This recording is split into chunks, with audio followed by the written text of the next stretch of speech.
College को लेकर मैं आता हूं, आप लगातार आवाज उठाते रहे हैं, लेकिन नियमों का उल्लंघन करके प्रजापति तिवारी जी के बेटे को फिर प्रिंसिपल बनाया जा रहा है। नियमों का उल्लंघन, देखिए जा रहा है वो अलग बात है, लेकिन भ्रष्टाचार के मामला में भारतीय जनता पार्टी और भारतीय जनता पार्टी की सरकार जीरो टॉलरेंस पर काम करेगी। कोई भी व्यक्ति हो, कितना भी पहुंच वाला हो, अगर घोटाला हुआ है आयुर्वेदिक कॉलेज में तो उसका जांच होगा और उनको जेल जाना होगा। उन्होंने कहा था कि अवैध नामांकन को लेकर आवाज उठाया जाएगा, लेकिन अभी तक कुछ नहीं हुआ। आपने कहा था हम चुप नहीं। किस मामला में? आयुर्वेदिक कॉलेज के मामले में। आप देखिए, उसमें जांच हुई है, गवर्नर का रिपोर्ट आया है जी।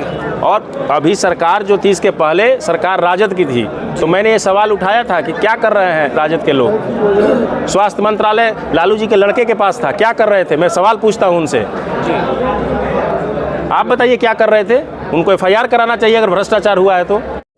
सर, अभी गवर्निंग बॉडी की बैठक हुई दयानंद आयुर्वेदिक कॉलेज में, जहां पर देखा गया गैर कानूनी तरीके से कार्य किया गया, उसे राज्यपाल के आदेश के बाद उसे उल्लंघन किया गया। इस बात को आप कैसे देखते हैं? देखिए, ये उल्लंघन किया गया, ये तो जो सरकार थी, स्वास्थ्य मंत्री थे तेजस्वी जी, उनको जवाब देना चाहिए। अगर कहीं भी किसी भी लेवल पर हमारे देश के यशस्वी प्रधानमंत्री का क्लियर संदेश है कि भ्रष्टाचार के मुद्दा पर जीरो टॉलरेंस है। चाहे कितना भी ताकतवर कोई भी व्यक्ति हो, अगर भ्रष्टाचार हुआ है तो देर सवेर उनको जेल जाना होगा। सर, सुनने में ये भी आता है कि भाजपा के ही लोग नेता आयुर्वेदिक कॉलेज में भ्रष्टाचार को वोट बैंक बना दिए। मतलब देखिए, सुनना एक अलग विषय है। मैंने पुनः स्पष्ट आपको करना चाहता हूं कि भारतीय जनता पार्टी का क्लियर संदेश है कि भ्रष्टाचारी चाहे कोई भी हो, किसी भी दल के हो, उनको अंदर जाना होगा और भ्रष्टाचार का उजागर होगा ही देर सवेर में। तो अभी आप लोग की सरकार है, तो क्या आप लोग जांच करवाएंगे? क्योंकि बीजेपी की सरकार है अभी। बिल्कुल जांच होगी। इतना दिन से अगर तेजस्वी जी ने नहीं कराया, अगर भ्रष्टाचार हुआ है तो भारतीय जनता पार्टी भ्रष्टाचारियों को नहीं छोड़ेगी, चाहे कोई भी हो। उससे पहले तो मंगल पांडे जी थे। अभी घोटाला अगर थे तो उनको जांच करानी चाहिए, बिल्कुल जांच करानी चाहिए।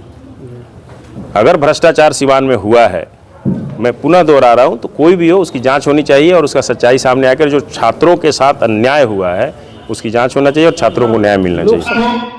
अभी प्रेस वाले कुछ हमसे पूछ रहे थे, आयुर्वेदिक कॉलेज है, लगातार चर्चा हो रही है, घोटाले पे घोटाला, घोटाले पे घोटाला, घोटाले पे घोटाला। क्या कर रहे हैं? पिछले राजद की सरकार थी, स्वास्थ्य मंत्री तेजस्वी जी थे, क्यों नहीं एफआईआर हो रहा है? क्यों नहीं जांच हो रहा है?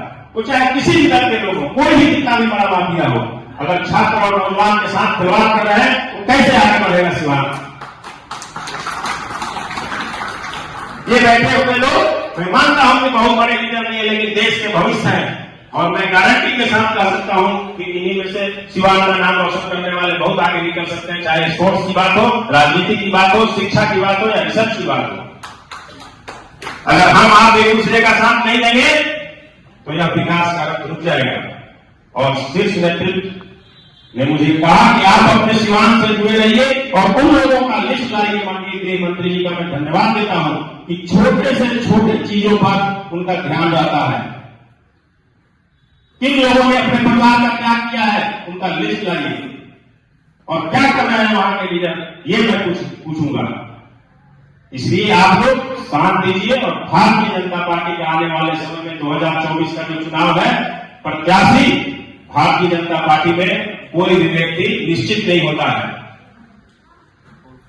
जो सेवा की भाव रखेगा, जो समाज से जुड़ के रहेगा, एक एक खबर टेक्नोलॉजी की जो है पहुंचती है, वो हमारे उम्मीदवार होंगे और हम लोगों को विजय बनाएंगे और सिवान के विकास में कदम से कदम मिला के आप लोग चलिए। अपराधियों का साथ मत दीजिए, घोटालेबाजों का साथ मत दीजिए, भ्रष्टाचारियों का साथ मत दीजिए।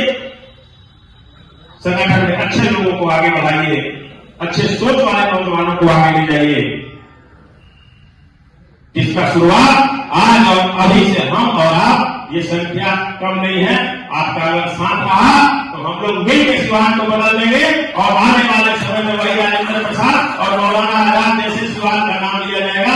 सिवान का नाम अपराध और अपराधियों के लिए नहीं लिया जाएगा, विकास के लिए लिया जाएगा और विकास आगे बढ़ेगा, अच्छे कार्यकर्ता आगे बढ़ेंगे। और मैं पुनः करता हूं कि भारतीय जनता पार्टी के अच्छे कार्यकर्ताओं का हत्या करना बंद कर दे। लोग अच्छे कार्यकर्ताओं को आगे बढ़ाना सीखिए। नहीं तो समय आपको सिखा देगा